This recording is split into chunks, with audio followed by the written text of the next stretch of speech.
Hello mga kabady, welcome back to my channel. Magandang araw sa inyong lahat.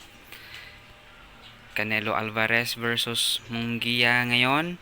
Anino kayo papanig?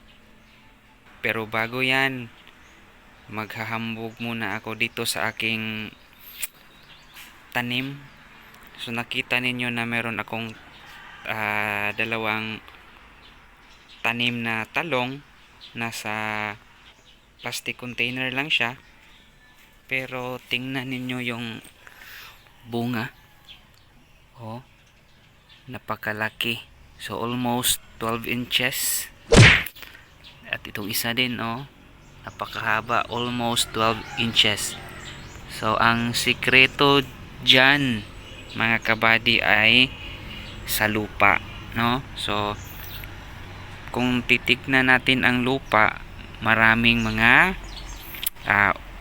organic na mga materials.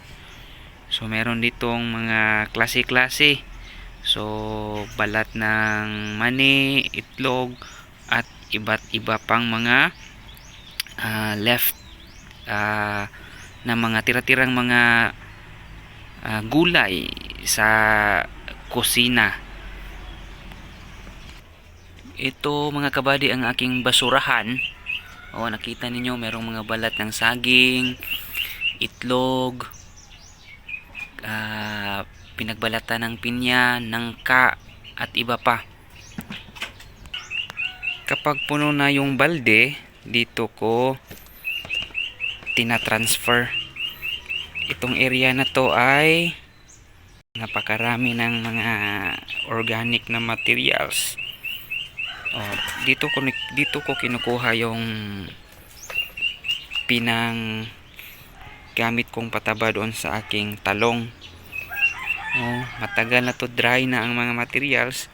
Pwede nang ilagay doon. Kaso yun lang ang aking tanim. Meron akong ibang tanim, pero sa sobrang init hindi ko na diligan kasi medyo busy.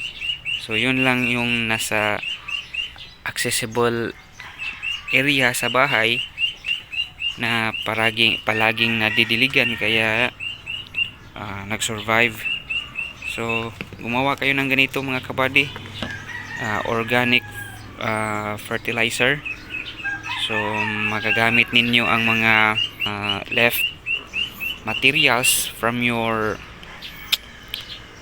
food preparations. So gawin yung pataba. Kaya naman mag-aangas ako dito, maghahambog ako sa aking mga talong. So ito ang ipupusta ko sa laban ni Canelo Alvarez at ni Munguia. Sobrang hahaba at ang laki.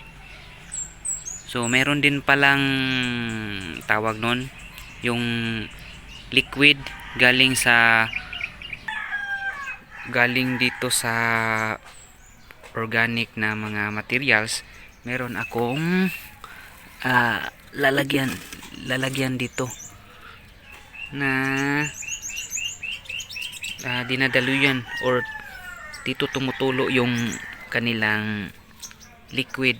Anong term nun? Yung parang organic tea. So napakasarap nito sa mga pananim.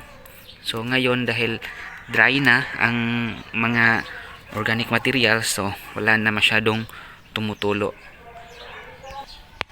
Ano mga kabady, pusta ba kayo? Ano ba ang ipanghahambog nyo dyan sa inyong bakuran? So ito ang aking ihahambog. Ang lalaki at ang tataas. Panalo to. Panalo sa lamesa. Hanggang dito na lang muna mga kabady. Manood tayo ng Canelo Munguia. Bye. Good vibes.